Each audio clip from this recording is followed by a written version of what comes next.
Hello and happy new year, everyone. It is the year 5352B. No, I don't know. 2023, I think. Yeah. Anyway, hi, I'm John Michael Bailey, and welcome to the Wellspring Digital Chat Series, where uh, basically we go out and find amazing marketers and we trick them into thinking that they need to talk to us and give us all the information that they have in their brains. It seems to be working well so far. Nobody has caught on, so don't tell them. No. Um, they just keep getting weirder and weirder, those intros. But anyway, I have not met Dmitrii before today, but he comes highly recommended as a guest for the chat. Dmitrii is a hardcore SEO, much like our founder, Karl Hindle, although I think Dmitrii's probably a little more sane, but I don't know. We'll find out.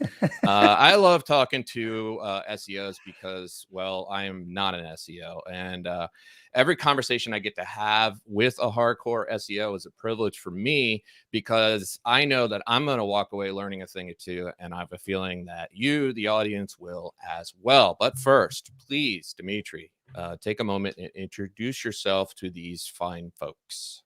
Well, hello everybody. I am Dmitrii Kustov, the founder of Regex SEO. We do digital marketing and pretty much anything related to digital marketing, such as website development and strategy and so on and so on. We are technically, our corporate office is in Houston, but nowadays, after COVID, we are spread out throughout the world. Currently, I am in New Hampshire. Oh, And yeah, we work with every business that puts data before feelings. love it. I love that. I may or may not steal it. Uh, no, and the audience is probably sitting here wondering, wait a second, doesn't Wellspring do all those things? And in fact, yes, we do. But here's the thing: in the digital marketing world, we all get along. Indeed, yes. What an idea. Yeah, So, it's always nice to talk to fellows. yes, amen to that. So, Yeah, you ready? yeah, of All course. right, let's do this. Let's do this. So first, I have I don't know if it's a good or bad habit, but I have a habit of obsessing over Google Eat, which used to be Mm. EAT and now it's EEAT. Or anybody who's watched this knows that I love to talk about Eat. But anyway, I read everything that Lily Ray writes about Eat because she always seems to be the first one out. To me, it validates what I have always thought, that the content you create must serve a purpose beyond just ranking, beyond just SEO needs. And of course, it goes much deeper than that. But the question I want to ask you, Dmitrii, is what do you think about the most recent addition of that extra E for experience to the Google EEAT acronym, which originally stood for expertise, authoritativeness, and trustworthiness? What do you think about that extra E now? Right.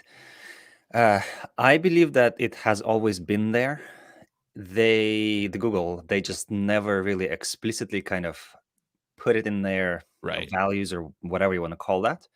Uh, because if you look at the what's it called? The Not the motto, but the purpose that Google says what their purpose is in in life in the world right. is to provide the best results, best search results for users. Um, and kind of that's it, right? Or I think it's to provide the best results in the quickest way or something like that. And when you think about it, what does it mean, the best results? Mhm. It's not just the best matching. It's not just in the beginning of the day, it was the results that had the most links and citations. Right. It's really the best result in terms of everything. Mhm. And especially nowadays when there is everybody's on their mobile phones, when the instant gratification syndrome is very popular nowadays. of course, they're going to be looking at user experience on the website. They're going to look at how the website is performing on mobile, how easy it is to use, how easy it is to find information, how easy it is to make an action for Mhm. conversion. And it just makes sense because as a user, obviously we're all users ourselves. Myself, I find um, when I go to a website and it takes more than like 2 or 3 seconds to load, at least for the first paint, what we call, then I don't like it, even maybe subconsciously a little bit, but I already don't like it. And if there are any other additional signals to me that to leave, then I'm gonna leave and find another competitor of theirs. Right. And recently, I think it was actually yesterday or the day before, I was doing some research, watching some videos, and I came across this um, saying or quote, if you will, from one of the, I forgot the name of the guy, but he is like one of the most famous YouTube editors. Mm. And he said this, which stuck with me. He said that nowadays people are active users are actively searching for reasons to leave your website Um, or a video or right. whatever else. So they are searching for not just answers, they're searching not just for changing emotion, but they're actively searching for a reason to leave. And That's a great point. you as a creator, you as a marketer, you have to figure out a way to not provide that reason. Mhm. In YouTube world, that's almost like every second you have to do that. In digital marketing world, it's kind of overall. So whatever that checklist is for user experience, speed, ease of navigation, mobile friendliness, and so on and so on and so on. In addition, of course, to trustworthiness and proper information and factual information, all that stuff still applies. So from that perspective, it makes total sense. Right. And otherwise, yeah, if Google serves up in the first three spots some kind of websites that have great content, great text content, for example, but there's no video, there's no pictures, the days of newspapers are over, Mm. both in real physical world and online world. So yeah, that's a somewhat long of an answer for No, that's somewhat short of a question. no, that's great. It's funny because our previous guest, Scott Baradell, who's a PR guy, his take on it is similar to yours, but he boils it down to basically that the whole thing is really ultimately about trust and the trust signals that come through from a website. And I think that kind of goes in line with what you're saying about people looking for reasons to leave. They're looking are also for reasons not to trust you and not to feel comfortable. And so, yeah, that's a phenomenal point. I'm gonna definitely keep that one. Now, in the digital marketing world, and really in the world in general, everyone is now talking about Chat GPT, the AI tool that can seemingly do just about everything. So, what are your thoughts on this tool and the future of AI as it relates to SEO, but also digital marketing in general? Yeah, I am a little bit terrified Good answer. and excited at the same time. Yeah. Uh, so, oh boy, um, yeah, draw any parallels in your dirty mind, dear listeners or viewers.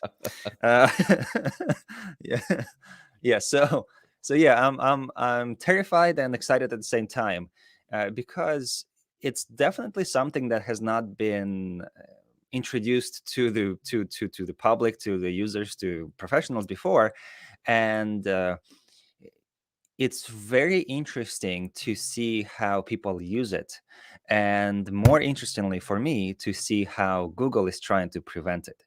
Mhm. because the last 3, 4, 5 updates, ever since I think June, Google was trying to, or is trying to, prevent or de-emphasize, put less value on automatically generated content, Mhm. on AI generated content, and so on and so on and so on. Um, it does seem that it's a great tool, especially for text content production. I don't think at this point yet it is a tool that will 100% replace content writers, content editors. Sure. Um, but it's a great tool that can speed up the entire process for sure. And however, because it is by definition artificial intelligence, and it's a self-learning tool, the more data you throw at it, the better it becomes. It's not out of the question that in, I don't know, 6 months, a year, it will be able to produce great SEO content, especially nowadays, even already, for simpler landing Mm. pages, for not that long of a, let's say, blog post, anything factual Right. that doesn't require original thought. It already does it pretty much 100%. We are currently exploring how we can utilize that tool to the best of our ability, Mm. and how we can help ourselves to Right. produce content better, and therefore hopefully pass that savings along to our clients. But yeah, I don't think it's the Terminator world yet. However, it seems that people who, just everybody in digital marketing world has to adjust, and to this new way of how things are going to be done. Yeah, it's very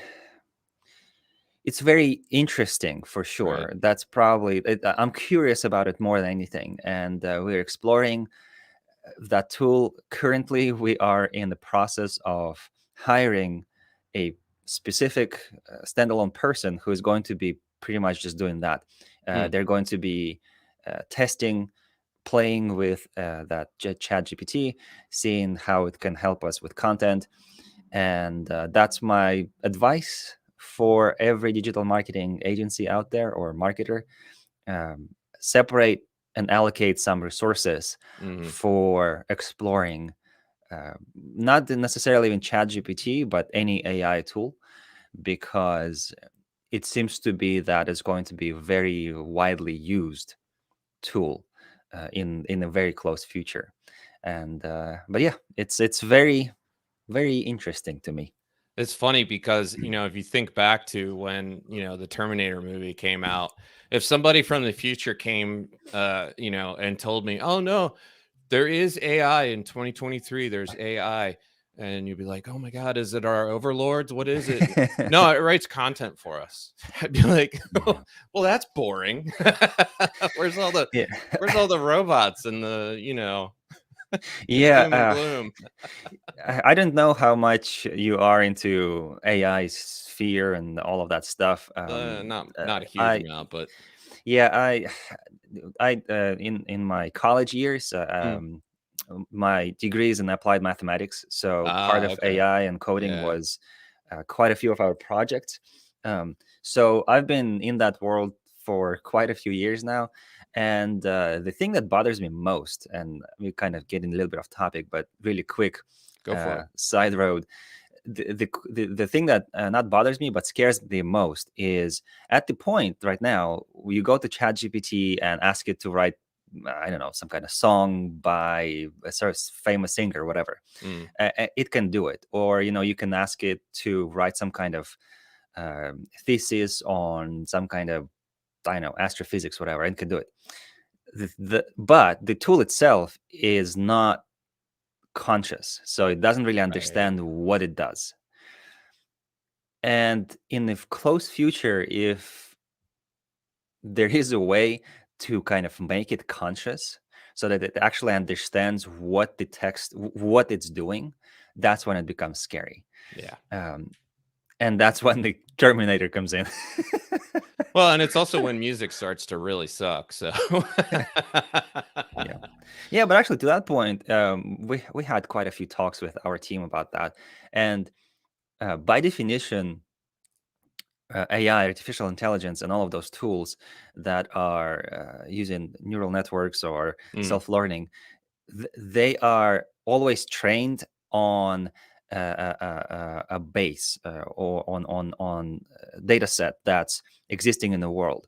So you like a very good example is you can nowadays the DALI and other tools you can say, hey, draw me a picture of John Bailey in a style of Van Gogh, and it can do it no problem.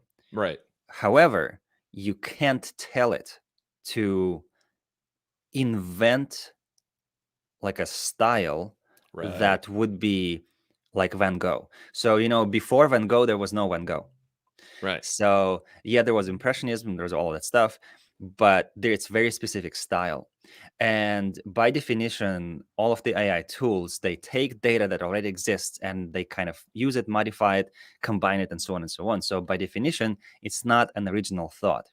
So, from that perspective, especially for creatives, like truly creatives, uh, and I'm not talking about um, coming up with a website, like, hey, Yeah. design me Yeah. a website, but Yeah. no, like truly creative things in marketing, in advertising, in development, uh, new things that have not been explored before, new ideas, fresh ideas. That's will But technically that will never be done by AIs. Right. However, everything else that's not original thought, it's just going to become much easier for all of us to implement, which, good thing technically, because instead of spending time on coding a website that's kind of a not copy of another website but Hmm. very similar to it, um, kind of in a sense templatized or anything else, um, to be honest, I think WordPress will be it already should be taken behind the barn and shot, but um, it seems like all of that templatized approach Yeah. to website building will be out of the window very soon, because you just tell a chat GPT to, hey, I like this 3 websites, build me a website Right. that's kind of, homepage from that one, contact page from that one, and it has this e-commerce functionality from the third one, and it'll do it for you because all of the data is available on the internet. It can already build out and write out the code. So from that perspective, from the perspective of kind of copying it, it's very easy for those tools to do. So yeah, Well, that's interesting because my next question is really about content management systems and you know I love asking SEOs about content management systems because they can tell me what they think about how it relates to SEO, but B, they're always brutally honest, which I love. So you've already sort of given us your opinion about WordPress, which I yeah, think is great. I'm gonna have to maybe work up a graphic of the WordPress logo being shot behind the barn, but um, yeah, you know, how much you know if for the average company, they're probably not going to use AI to build their website. So, what do you yet, think yet? What do you think? Is the content management system still going to matter in the future? I mean, how much does it matter now in terms of SEO, and how much do you think it'll matter in the future? well, it right now obviously it matters a lot. Hmm. How do we upload content? How do we publish content? And for uh, WordPress, and really, there is a place for every tool. So, Right. is there place for WordPress? Absolutely. Is there a place for Wix and Squarespaces of the world? Yes. But at the same time, it doesn't mean that every single website should be built on WordPress or Right. Squarespace or any other platforms that you can think of. because it's trying to what's the saying, put a square peg in a round hole, Yeah, yeah, like that's it. that's the idea, right? So Yep. use it as it's intended. Hmm. So currently, of course, pretty much everybody that does content uploading often and does not have any technical skills to do it like in a custom website, yeah, absolutely go ahead and use WordPress. But at certain point, where the company is big enough, when the staff of editors or content people is large enough, then in my opinion, WordPress becomes a nuisance, because in order to make sure that the website loads quick enough, that there's no extra code that's technically not needed, because WordPress is built for everybody, yet no one in particular. Hmm. There's so much junk code in the core. To make it work quick for your application, you have to kind of rebuild the core itself. And if you're Yeah. rebuilding the core, it's not WordPress anymore. Hmm. So a lot of people, a lot of companies that do website development, custom website development for on the basis of WordPress, I wouldn't even call it WordPress anymore. It's some kind of mutant thing Yeah, they're that, hacking it to death yeah. to make So it go fast. Yeah. yeah, and yet they still say, oh yeah, it's built on WordPress. Hmm. And then people, business owners, they they don't think about the all of the underlying, all of the in-depth changes that have to be made. Yep. So they think, oh yeah, they just went to wordpress.com, downloaded a couple themes, and there you go. Like, that's not how it works. And then if the same owner, website owner, business owner comes to a different agency 3 years down the road, it's like, oh yeah, build it to me on WordPress, without understanding fully how it's done, Yep. then that's a problem, because their expectations are way off, and so on and so on and so on. Absolutely. Now, in the future, are content management systems going to be as needed? Let's say that's a very good question.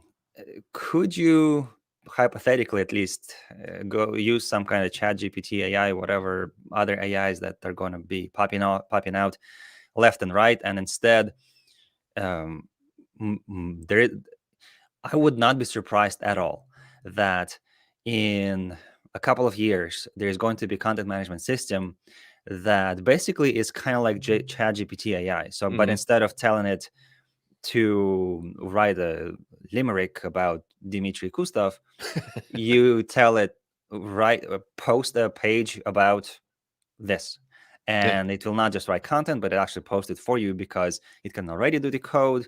So why would it not be able to take that code, copy into existing structure of the website, and there you go. All right, so technically, yeah. Would it That's be called content management system? right. Sure, I guess it still manages content just for you. So yeah, again, as a tool, it's a good tool, and it just matters on how to use it and where to use it and when to use it. Will there be a place for custom built stuff? Absolutely. Um, Again, it comes back to that original thought, Right. original. Um, like, you can't ask AI to come up with something new, or even to have your own, like, I can't go to ChatGPT and say, tell me the thoughts on this subject by Dmitrii Kustov, because it Right. doesn't know how exactly I Yet. think. Right, and that's a good point.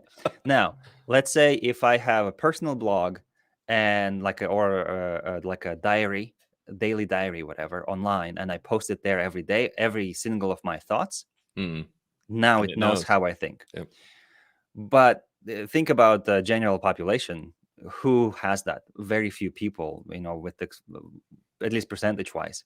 So from that perspective, unless you kind of purposefully putting everything online and through social media or whatever it is, which that's a completely different story. Yeah. Again, Yeah. Yeah. considering that Twitter now, with after Elon Musk, took it over, he actively blocked the access of any bots, and specifically ChatGPT bot, to Twitter, which that's again whole different story. It's a whole different Yeah. conversation. Yeah. But I think that there is that also going to come in play, where I don't know if it's going to be either through privacy policies or whatever settings or whatever else. But yeah, it's going to be very interesting for sure. It's at some point we will have the neural link, and then it will truly know our thoughts, and then we're completely screwed. So no, you mentioned speed, and I've often kind of wondered, Core Web Vitals is certainly a concern. Um, you know, you want your website to be fast. The user experience matters. We spend a lot of time pulling out bloated code and other things to make the site load fast. But as access to broadband increases, do you think that people are just going to keep loading things up, or do you think speed is just not going to matter in the future? It will always matter, Mm, because the perception and expectations change. right. Think about, like, let's see, I started in the SEO world in 2012. Oh man, oh goodness gracious. Been Okay, over 10 years. uh, yeah. So back then, what was the metric for Google, and what was kind of preached online about what is the good speed for a mobile phone, mobile friendly website? Right. I think it was something like under 10 seconds, Which is crazy. which is crazy. Yeah. Nowadays, it should be definitely under 3 seconds Yeah. and as close to under two as possible to get the green, what you call it, like the green The score. Yeah. green score, right? Yeah. And so that has changed in the last, let's say, 10 years. And if you think about even before then in, I don't know, like, let's say 1999 or something like that, or early 2000s, the speed it wasn't about the speed. So it was, if you have a mobile website, you're the king of the world. Yeah. And from that perspective, it meant that the speed didn't really matter. So as long as it loads like under a minute or something, you're good, great. So in the world of nowadays, where instant gratification is a must, and the whole Amazon disruption, like, I want it now, I want it Yeah. before I even think it. Yeah. um, I think it's just going to increase and increase and increase. That's why there is such thing as AMP, that's Hmm. been introduced a couple years ago, or whatever many years ago. Yeah. I think it was a um, while, actually. Yeah. yeah, that's oh yeah, man. The whole COVID thing I just know. erased You like just went, 2 years out of my mind. Yeah, I still think it's like 2020. right. um, but yeah, it's that is for the reason. So um, nowadays, when I browse any website, especially on mobile phone, if it's not instant, in the sense of like you click the link or click the button, and at least you see something on the website, Mm, there is that internal disappointment. It's like, oh man. yeah. uh, What's going and on? yeah, what's going on? Yeah, I want it now. Yeah. It's oh, what's that comedian, Johnny Chan, is that his name? I forgot his name. I don't But know. anyway, he has a great bit about, I want it now. Now. Before I even think it. Yeah. So I think it's going to be like a reverse exponential demand, basically. It used to be, let's say, minute, then it's 10 seconds, now it's 3 seconds. Hmm. Later it's going to be 1 second, then maybe half second, and then it's just going to become infinitely small. Yeah. But there Blip. is going to be, um, I would say, requirements still will be there. It Hmm. might have to be just, it has to be less than a second, or it has to be less than half a second, whatever it is. And then after that, um, from the user perspective, I think it's going to come back to human brain and how it can perceive things, because then there is a cutout. Like, we can't, as humans, we can't I don't know the numbers exactly, but let's say we can't make a difference between 1 millisecond and 2 milliseconds or something Right. like that. So as long as that threshold is achieved, at that point, it's not going to matter. But after that point, I think it will. Um, yeah. And yeah. We'll always be searching for speed optimization. So you heard it here first, people. Speed still matters, and it's going to continue to matter. So make them fast, make them clean, make them load fast, make it easy to use. So you've talked a little bit. We've talked a lot about AI. We've talked about content management systems, but I wanna get into your crystal ball and see if you have any predictions for SEO. What do you think we'll be talking about in the next 6 to 12 months? And also, you know, is there anything we aren't talking about enough right now that we will be in the future, in your opinion? Well, that's very deep questions. I get deep, man. I get deep. Yeah, I think nowadays for close observable future, the whole AI thing will be definitely one of the main topics of conversations, Hmm. and it's going to be it's one of those new shiny tools that everybody gets to play with. And I'm sure there's going to be case studies and uses and new strategies on how to use it more and more efficiently. Hmm. That's going to help everybody, really. I'm looking forward to that. Kind of, in the beginning of the SEO industry, there were people, pioneers, who were experimenting with black hat and whatever else, and how to what signals make difference, and how to experiment with that, and what to do, what not to do. So the same thing is going to happen with AI. I Mm. think that's going to take, I would say, it's good at least 6 months, possibly even more. The deeper we get into all of that. Um, Other than that, I think the standard metrics, the standard things in SEO world still stand. Like the uh, not necessarily authority, and like the EAT or EEAT or whatever else, but every metric that's there, uh, which, if you break down SEO really into four main ingredients or parts or sections, whatever you want to call it, is basically content, technical optimization, speed, all that stuff. Content, technical optimization, user experience, and backlinks. So Yep. those are the four main ingredients. They're not going away yet. One of the things that's interesting, and I don't know if anybody follows Siege Media. Yeah. Yeah. Yeah, they've been doing some interesting experiments about backlink building. And it seems that Google is also starting to put a bit less emphasis on backlinks in general. It's still fairly large signal, Right. but it's not as important. Kind of the importance of backlinks over time, actually, since the beginning of Google, it has been declining. In the beginning, it was like 99% of it. As long as you have, the more links you have, the better you are. Nowadays, it's Those are the good old days, man. You just load it up.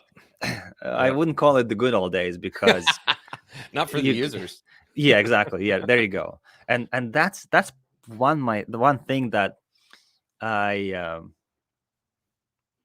I encourage every SEO to think about. Do not think about yourself, think about the user. Do not think about how you can make more money, but instead think about how you can provide the best experience, the best results for your users, for your followers. And if you do it right, if you do it well, that in turn will bring you money, let's say, Right. or whatever your goals are. It's like when people or kids or whoever is like, who do you want to be when you grow up?